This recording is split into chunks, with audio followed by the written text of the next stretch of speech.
and welcome. I'm Matt Noble to Gold Derby's exclusive Emmy coverage, Emmy nomination coverage for 2011. Literally, the nominations have just been announced. There's some big winners that we'll discuss. There's some big losers that we'll discuss. And we'll also talk about whether last year's reigning champs, Modern Family and Mad Men, can retain their titles this year. We're going to be speaking with Tom O'Neill, we're going to be speaking with Rob LaCuria, and we're going to be speaking with Chris Boomer Beecham, so that'll be very, very exciting. Now, it's not just them that we're going to be hearing from, it is you that we're going to be hearing from. You're allowed to post comments. If you're watching this on the Gold Derby, if you're watching this on the GoldDerby.com page, then the chat room should be below you somewhere. If you are on our Ustream channel, then it should be that way, I don't know. It'll be on one side of you, the chat room, and you can post your comments there. Things right underway. There's some huge announcements, some big, big shockers. So we're going to start off with Gold Derby's chief, Tom O'Neill. Hey, Matt. Hey, how are we going, Tom? Good, good. I'm not ready to go yet. I'm still looking over all this list here. Some interesting stuff. You're live, Tom. Oh, we're live. Oh, my goodness. You're live. We're on air. Oh, Lordy have mercy. There's too much. There are 100 categories being thrown at us right here. Yeah, oh my goodness. And yeah, we've still got the... I'm sure everyone's heard the big announcements, but probably the supporting categories people might not know who's been nominated in them yet.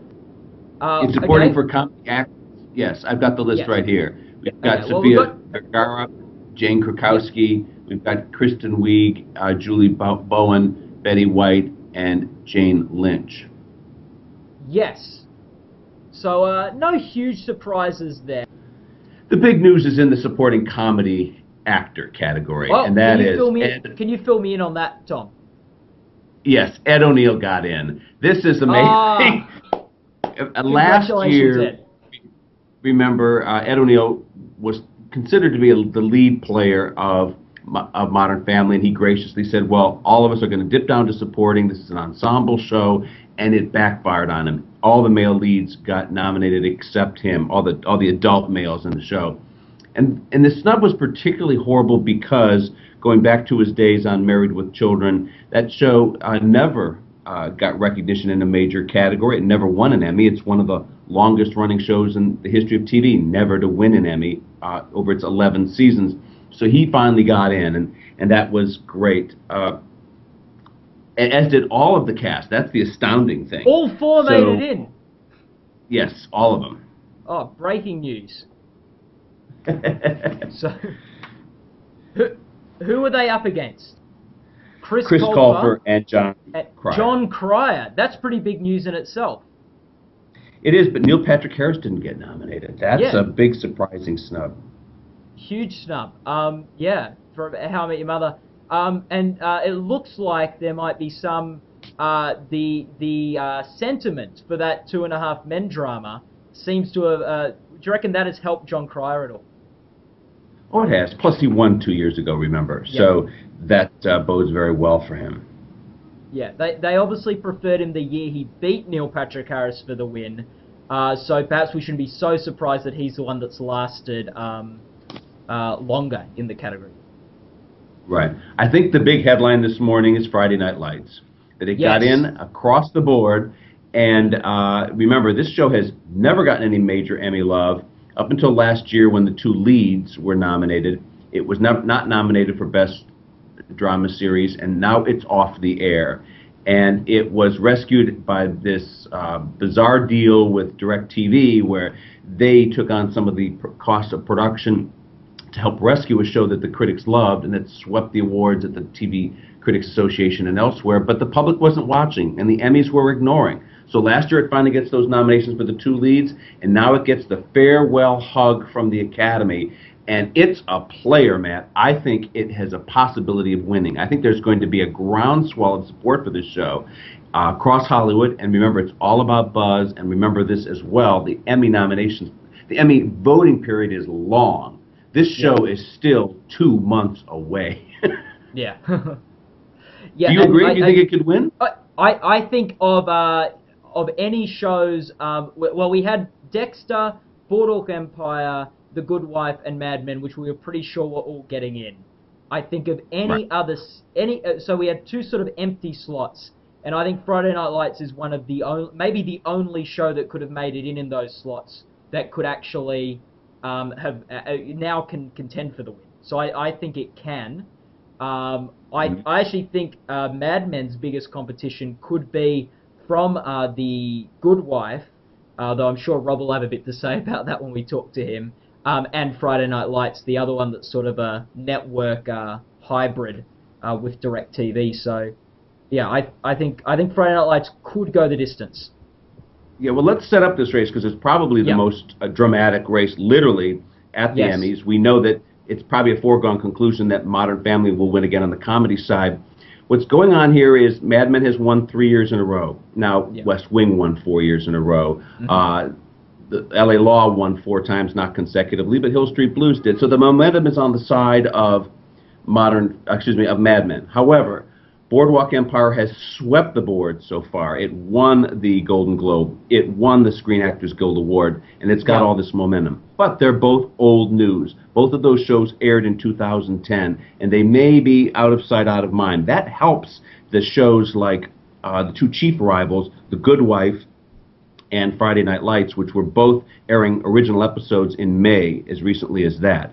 So all of a sudden, you know, if that matters, and another factor comes into play, this could be one of the most dramatic Emmy races ever, and that factor is the fact that 16,000 members of the Academy, those guys are mostly members of the broadcast industry. And the last time that we saw a broadcast show win Best Drama Series was years ago when 24 won, and before that lost. Otherwise, it's been dominated by The Sopranos, and it's been dominated by cable shows like Mad Men. So the Academy voting bloc wants this award back for their own shows. So suddenly, you've got Good Wife with CBS, and you've got Friday Night Lights, NBC.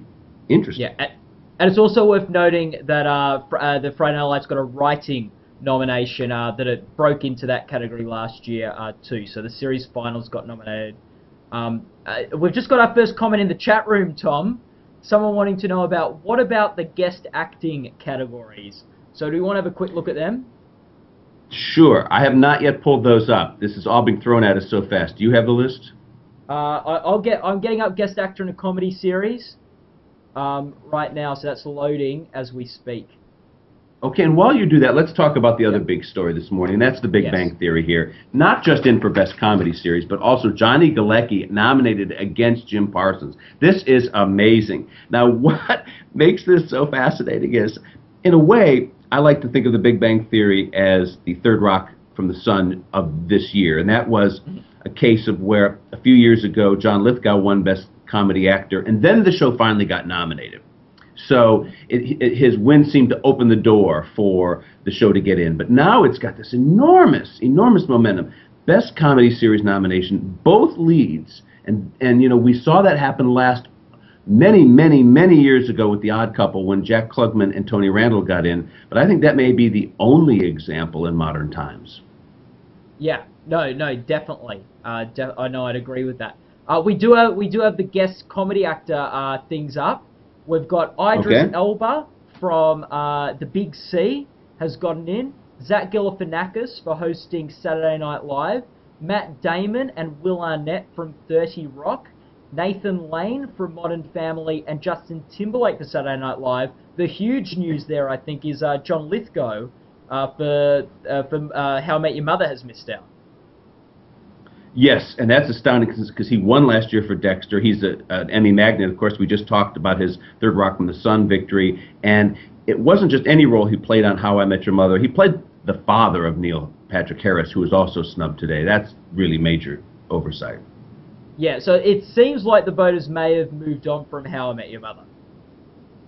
Yes, it looks that way. Let's talk about yet one more big story today, and it's in the race for Best Comedy Series, and it is the inclusion of Parks and Recreation. Now, last year, Amy Poehler was nominated for lead actress. The show was not. Now it's coming back with lots of love here. Nick Offerman didn't get in on the supporting side, but it's in there for Best Comedy Series, along with Modern Family, Glee, 30 Rock and The Office.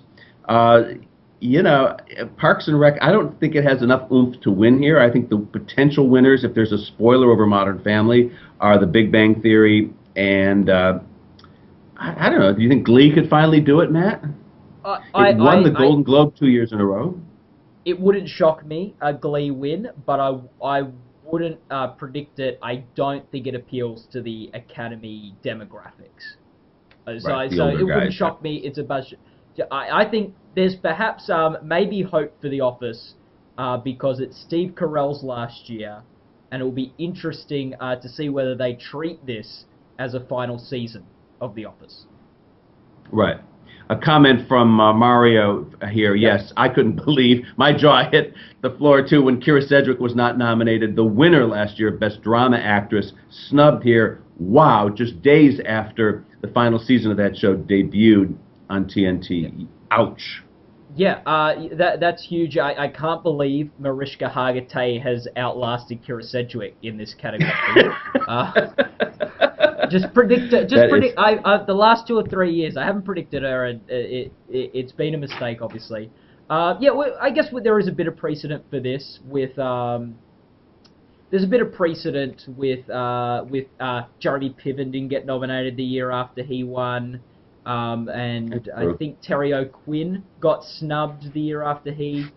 Yeah, but he didn't submit himself that year. I think that may have been the year after that he didn't submit himself. But anyway, okay. I think there was a year a few years ago when a lot of the returning champs didn't win, and clearly they thought that one win was enough for Kyra.